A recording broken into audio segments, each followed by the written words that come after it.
네, 국정원 적폐청산 태스크포스 활동 지금 막바지로 접어드는 그런 그 상황인데요. 검찰 수사는 하지만 끝이 없어 보입니다. 이런 가운데 댓글 수사를 방해한 혐의로 수사를 받던 국정원 소속 변호사 그리고 이 변창훈 검사까지 잇따라 목숨을 끊으면서 검찰 수사에 차질이 빚어지는 거 아니냐 이런 얘기가 지금 나오고 있습니다.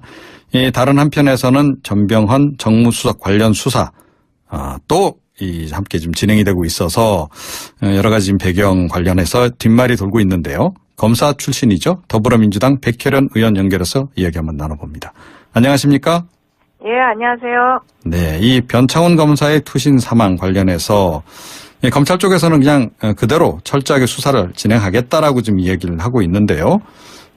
이런 그 검찰의 입장 또는 이제 수사 차질 가능성 어떻게 보십니까?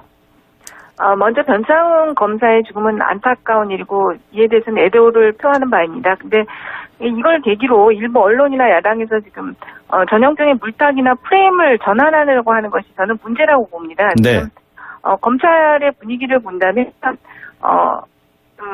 어쨌든 이 사건이 나라의 근간을 뒤흔든 중범죄이기 때문에 철저히 수사해야 된다는 그 움직임에는 변화가 없다고 봅니다. 오늘 문무일 검찰총장이 윤석열 서울중앙지검장에게 국정원 관련 수사에 대해서 인권을 더욱 철저히 보장하되 신속하게 수사를 진행해서 진실을 명확하게 규명하라는 그런 지시를 했습니다. 네. 그런 지시에 비춰보아서도 검찰의 수사 의지는 저는 흔들리지는 않을 것이라고 봅니다. 네, 흔들려서도 안 된다 이렇게 생각하시는 것 같습니다만. 그렇습니다. 그리고 지금 오늘 또 김관진 전 국방부 장관에 대해서도 구속영장이 청구된 것을 봤을 때 수사는 계속 신속하게 진행될 것으로 봅니다. 네, 지금 라디오 혹시 옆에 켜놓으셨습니까? 약간 잡음이 들리는데요.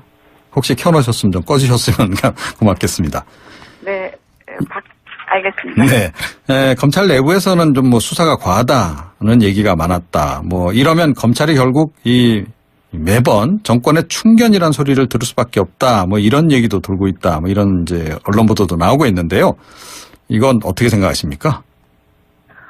지금 검찰 내부 전체적인 분위기로 봐도 국정원 댓글 사건 자체에 대해서는 그런 의견이 저는 거의 없는 것으로 알고 있습니다. 단지 변창훈 검사의 사망 사건과 관련해서는 어떻게 보면 조직에서 함께 생활하던 사람의 일이기 때문에 감정적인 그런 부분들이 있을 수 있지만은 거의 소수의 의견일 뿐이고요. 지금 이 사건 같은 경우는 정말로 일반적인 형사 사건과는 다른 아주 충격적인 사건입니다. 네. 국정원이 검찰 수사에 대비해서 가짜 사무실과 가짜 서류를 만들고 또 이 과정에 당시 국정원에 파견됐던 검사들이 연루됐다는 거는 정말 있을 수 없는 일이기 때문에 이 부분에 대해서는 더욱 철저한 수사가 필요하다고 봅니다. 네. 그런데 이제 그 일에 관여된 정도가 좀 다들 차이가 좀 있지 않습니까? 그걸 너무 이제 고려를 하지 않고 일괄 구속 수사를 하려고 했던 것이 좀 무리수 아니었냐 이런 얘기도 좀 흘러나오고 있단 말이죠. 어떻게 생각하세요? 근데 실제로 이제 변창훈 검사 같은 경우는 잘 기억이 나지 않는다고 진술을 했지만 그간의 조사 과정을 보면 그 사건에 관계된 국정원 관계자들의 진술은 실제로 증거 인멸 행위에 직접 관여를 했고 지시를 했고 이런 진술들이 다 있기 때문에 네, 검찰의 입장에서는 3명의 혐의가 다 중하다고 본 것 같습니다. 네, 알겠습니다. 하지만 이제 일부 언론에서는 또 이 윤석열 서울중앙지검장 책임론도 지금 이렇게 지적을 하기도 하고 좀 그런단 말이죠. 이 정치보복성 수사 아니냐. 결국 과거에 이 댓글 사건 수사 당시에 인사불이익을 당해서 그러는 거 아니냐. 이런 얘기도 좀 있습니다. 어떻게 생각하세요? 윤석열 지검장 책임론 제기 이면에는 제가 볼 때는 수사 방해나 지연 또 축소시키려는 의도가 있다고 봅니다. 네. 이 사건의 핵심은 과연 그때 검사나 변호사한테까지 누가 이런 엄청난 범죄 행위를 지시했느냐.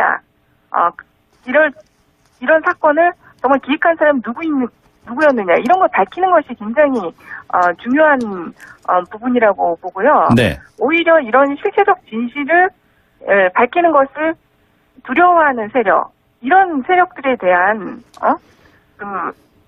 책임 추궁 그리고 그런 세력들에서 이런 말들이 나온다고 봅니다. 네, 하지만 이제 야당 쪽에서는 또 이제 사퇴 얘기까지 이제 언급을 하고 그러고 있는데 윤석열 지검장 뭐 어떻게 해야 한다고 생각하십니까?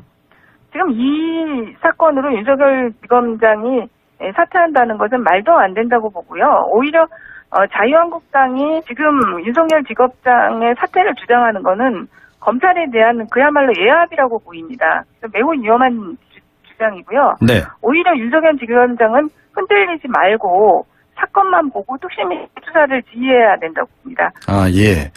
예, 과도한 압박 수사. 이게 이제 결국 이제 야당 쪽에서 이제 문제 제기를 하는 부분인데 지금 수사 진행 상황을 지금 쭉 보시면서 실제로 그런 그 약간 강압 수사가 이루어졌다라고 보시나요? 아니면 수사는 굉장히 공정하게 이루어지고 있다 이렇게 생각을 하십니까?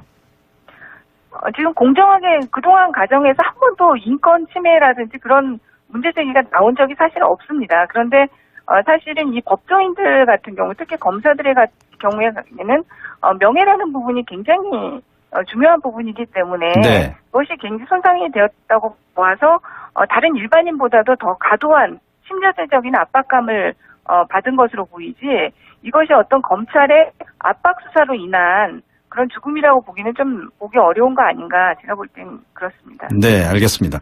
이 우병우 전 민정수석 수사 부분도 이제 굉장히 관심사인데요. 그러니까 이 비선 보고 혐의를 받은 추명호 전 국정원 국장 이제 구속이 되긴 했는데 그럼에도 불구하고 이번에도 우병우 전 민정수석은 또 빠져나가는 거 아니냐 그런 우려도 없지 않아 있습니다만 어떻게 생각하십니까? 그러니까 우병우 수석이 지난 6일날 재판에 출석해서 또 수석 그 혐의를 묻는 취재진에게 같은 질문하느라 고생하신다 이렇게 미소를 띄었다는 보도를 봤습니다. 네. 그러니까 그걸 보면서 또 국민들이 정말 분노하셨을 것 같아요. 우병우 전 수석이 정말 분노 유발자이신 것 같은데 네. 지금 추명호 전 국장이 1차에서는 영장이 기각이 됐고 2차에서는 발부가 되지 않았습니까? 네. 근데 2차에서 핵심적으로 들어간 것이 바로 우병우 전 수석에게 비선 보고를 했다는 사안입니다. 그것이 인정이 돼서 구속영장이 발부된 것이기 때문에 이번에는 우병우 전 수석의 경우에도 빠져나가기는 좀 어렵지 않은 것 아닌가 이렇게 보이고요. 네. 또 서울 고검에서 우병우 전 수석 처발 강남 땅 매매 과정에 대해서도 지금 재기 수사 명령이 내려진 상태이기 때문에 이제는 좀 검찰의 수사망을 우병우 전 수석이 빠져나가기는 좀 어렵다 이렇게 보입니다. 예, 그 추명호 전 국장이 이제 최순실 씨 관련해서도 뭐 문건을 한 170건 가량 이제 만들었는데 하지만 이건 우병우 전 수석에게는 보고를 하지 않았다라고 지금 이제 이 얘기를 한 거로 알려진단 말이죠. 이 부분도 결국 검찰에서 이제 규명을 해야 할 텐데 규명이 가능할 거로 보십니까? 저는 개인적으로는 그 추명호 전 국장의 진술 그 보도를 듣지 못했는데 어떻게 진술했는지는 모르겠지만 이미 구속이 된 상황이고 그렇기 때문에 그렇게 진술을 했다 하더라도 들이 바뀔 가능성이 있고요. 이미 국정원 그 개혁 특위에서 어느 정도 그런 부분들이 다 확인된 상태로 고발된 것으로 보이기 때문에 네. 그 부분은 그렇게 어렵지 않으리라고 보입니다. 아, 예.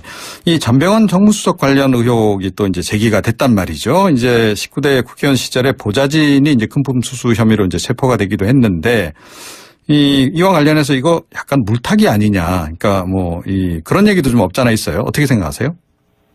지금 저는 그러니까 이게 수사가 굉장히 속전속결로 진행되고 있습니다. 그래서 수사 착수는 조금 오래 전에 착수된 것으로 보이는데 네. 이 사건이 이 시점에 너무 신속하게 언론에 보도가 되고 이런 것들은 뭔가 모종의 또 세력이 있는 거 아니에요? 이런 의혹을 사기에 충분하다고 보입니다. 아, 예. 그러면 검찰 내부에서 누군가 뭐 흘렸다 이렇게 보시는 겁니까? 그럴 가능성도 충분히 있을 수 있다고 봅니다. 그러니까 이게 지금 뭐 신문의 단독 보도로 인해서 너무나 그 수사 상황이 자세하게 지금 계속 보도가 되고 있거든요. 네. 그리고 실제로는 지금 전병헌 수석과의 관련성 그 부분은 전혀 수사가 되지도 아직은 않았고 본인은 전혀 관여한 바가 없다 이렇게 진술하고 있는데 마치 전병헌 전 수석이 확실하게 관여된 것처럼 그런 식의 의혹 제기가 계속되고 있기 때문에 그 부분은 약간 물타기가 아닌가 이렇게 보입니다. 네. 뭐 그래도 일단 제기된 의혹은 파헤치는 게 정상 아닌가요? 그렇죠. 당연하죠. 수사 자체는 성역 없이 수사돼야 된다는 점은 당연합니다. 그런데 지금으로서는 전혀 수사가 진행되지도 않았고 아직까지 의혹밖에 없는 상황에서 마치 범죄 혐의가 드러난 것처럼 이렇게 보도가 되고 이런 것들은 문제가 있다고 봅니다. 네. 하지만 이제 야당 쪽에서는 즉각 경질해야 되는 거 아니냐. 일단 수사 대상에 올랐으니까 이런 얘기인데 어떻게 생각하세요? 그거는 이제 청와대에서 당사자의 신변과 여러 가지 것들을 판단을 해서 결정을 해야 될 사안이라고 봅니다. 네. 또 다른 의혹도 지금 연달아 지금 터졌단 말이죠. 이 탁현민 행정관이 지난 대선 때 불법 선거 운동을 한 혐의로 지금 재판에 넘겨진 선거법 위반인데요. 이것도 또 이게 참 시점이 좀 묘하다 이런 얘기가 좀 흘러나오고 있는데 이 문제 어떻게 보십니까? 지금 공직선거법의 기소 기한이 내일까지입니다, 사실. 그래서 내일까지이기 때문에 공직선거법과 관련된 사건은 어쨌든 기소를 해야 될 사건 같은 경우는 내일까지 처리를 지금 해야 되는 상황입니다. 그러다 보니까 아마 오늘 기소 결정을 한 것으로 보이는데요. 네. 아마 일반인들이 봤을 때 이 탁현민 행정관이 보도 내용을 보고도 뭘 잘못했나 이런 생각들을 많이 하실 것 같습니다. 지금 현재 공직선거법이 굉장히 난해하고 실제로는 정말 선거의 공정성을 해쳤는지 판단하기가 굉장히 애매한 조항들이 많습니다. 그래서 그런 부분들에 대해서는 검찰도 제가 볼 땐 고민을 하다 공소시효가 내일까지이기 때문에 기소를 한 것으로 보이는데 법원의 판단을 기다려봐야 된다고 보입니다. 그러니까 검찰이 좀 무리한 기소를 했다 이렇게 지금 보시는 것 같은데 맞습니까? 그러니까 이게 공직선거법이 굉장히 까다롭습니다. 저도 법률 전문가지만 오늘 탁현민 행정관이 기소된 내용은 정확하게 공직선거법의 어느 조항에 위반됐는지를 잘 판단이 서지 않는 그런 조항이었습니다. 그러니까 이제 스피커 설치 이제 허가받지 않고 했다 이 얘기 아니겠습니까? 그렇습니다. 그래서 일반인들 같은 경우는 그게 과연 공직선거법이 선거법 위반일까 이런 생각들 많이 하셨습니다. 그래서 그런 부분들은 공직선거법의 이런 조항이 사실은 굉장히 많이 있는데 네. 앞으로 저희 입법부에서 해결해야 될 부분들도 있고 법원의 판단을 좀 더 기다려야 되지 않나 이렇게 봅니다. 그럼에도 불구하고 우리 의원님께서는 조금 이거 좀 공직선거법 조항에 좀 문제는 있다 이렇게 보시는 거네요? 일단 검찰에서 여러 가지 것을 고려해서 기소를 한 거기 때문에 그 기소 자체는 지금 인정을 할 수밖에 없는 상황인 것이죠. 네, 알겠습니다. 그리고 오늘 유남석 헌법재판소 재판관 후보자 인사청문회 열리지 않았습니까? 네. 네. 이번엔 어떻게 될까요? 지금 제가 사실 청문회를 하다 잠깐 나온 상황인데요. 네. 지금 특별하게 도덕적으로 전혀 하자가 없고 헌법 전문가이기 때문에 지금 야당 의원들 질의 내용에도 그다지 문제되는 내용이 없습니다. 그래서 빠른 시일 안에 특검 보고서가 채택이 되지 않을까 이렇게 예상합니다. 네, 잘 알겠습니다. 오늘 말씀 잘 들었습니다. 네, 감사합니다. 더불어민주당 백혜령 의원이었습니다. 저는 거의 없는 것으로 알고 있습니다. 단지 변창훈 검사의 사망 사건과 관련해서는 어떻게 보면 조직에서 함께 생활하던 사람의 일이기 때문에 감정적인 그런 부분들이 있을 수 있지만은 거의 소수의 의견일 뿐이고요. 지금 이 사건 같은 경우는 정말로 일반적인 형사 사건과는 다른 아주 충격적인 사건입니다. 네. 국정원이 검찰 수사에 대비해서 가짜 사무실과 가짜 서류를 만들고 또 이 과정에 당시 국정원에 파견됐던 검사들이 연루됐다는 것은 정말 있을 수 없는 일이기 때문에 이 부분에 대해서는 더욱 철저한 수사가 필요하다고 봅니다. 네. 그런데 이제 그 일에 관여된 정도가 좀 다들 차이가 좀 있지 않습니까? 그걸 너무 이제 고려를 하지 않고 국정원 적폐청산 태스크포스 활동 지금 막바지로 접어드는 그런 상황인데요.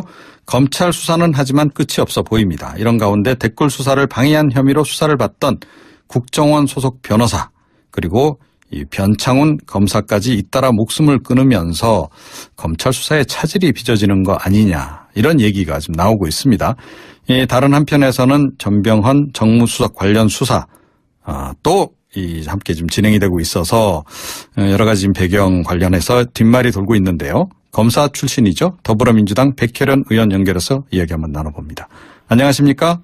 예, 안녕하세요. 네, 이 변창훈 검사의 투신 사망 관련해서 검찰 쪽에서는 그냥 그대로 철저하게 수사를 진행하겠다라고 지금 이야기를 하고 있는데요. 이런 그 검찰의 입장 또는 이제 수사 차질 가능성 어떻게 보십니까? 먼저 변창훈 검사의 죽음은 안타까운 일이고 이에 대해서는 애도를 표하는 바입니다. 근데 이걸 계기로 일부 언론이나 야당에서 지금 전형적인 물타기나 프레임을 전환하려고 하는 것이 저는 문제라고 봅니다. 네. 지금 검찰의 분위기를 본다면 어쨌든 이 사건이 나라의 근간을 뒤흔든 중범죄이기 때문에 철저히 수사해야 된다는 그 움직임에는 변화가 없다고 봅니다. 오늘 문무일 검찰총장이 윤석열 서울중앙지검장에게 국정원 관련 수사에 대해서 인권을 더욱 철저히 보장하되 신속하게 수사를 진행해서 진실을 명확하게 규명하라는 그런 지시를 했습니다. 네. 그런 지시에 비춰보아서도 검찰의 일괄 그 구속 수사를 하려고 했던 것이 좀 무리수 아니었냐 이런 얘기도 좀 흘러나오고 있단 말이죠. 어떻게 생각하세요? 근데 실제로 이제 그 변창훈 검사 같은 경우는 잘 기억이 나지 않는다고 진술을 했지만 그간의 조사 과정을 보면 그 사건에 관계된 국정원 관계자들의 진술은 실제로 그 증거 인멸 행위에 직접 관여를 했고 지시를 했고 이런 진술들이 다 있기 때문에 예. 네, 검찰의 입장에서는 3명의 혐의가 다 중하다고 본 것 같습니다. 네. 네, 알겠습니다. 하지만 이제 일부 언론에서는 또 이 윤석열 서울중앙지검장 책임론도 지금 이렇게 지적을 하기도 하고 좀 그런단 말이죠. 이 정치보복성 수사 아니냐. 결국 과거에 이 댓글 사건 수사 당시에 인사불이익을 당해서 그러는 거 아니냐 이런 얘기도 좀 있습니다. 어떻게? 수사 의지는 저는 흔들리지는 않을 것이라고 봅니다. 네, 흔들려서도 안 된다 이렇게 생각하시는 것 같습니다만. 그렇습니다. 그리고 지금 오늘 또 김관진 전 국방부 장관에 대해서도 구속영장이 청구된 것을 봤을 때 수사는 계속 신속하게 진행될 것으로 봅니다. 네, 지금 라디오 혹시 옆에 켜놓으셨습니까? 약간 잡음이 들리는데요. 혹시 켜놓으셨으면 좀 꺼주셨으면 고맙겠습니다. 네, 알겠습니다. 네, 검찰 내부에서는 좀 수사가 과하다는 얘기가 많았다. 이러면 검찰이 결국 매번 정권의 충견이란 소리를 들을 수밖에 없다. 이런 얘기도 돌고 있다. 이런 이제 언론 보도도 나오고 있는데요. 이건 어떻게 생각하십니까? 지금 그 검찰 내부 전체적인 분위기로 봐도 국정원 댓글 사건 자체에 대해서는 그런 의견이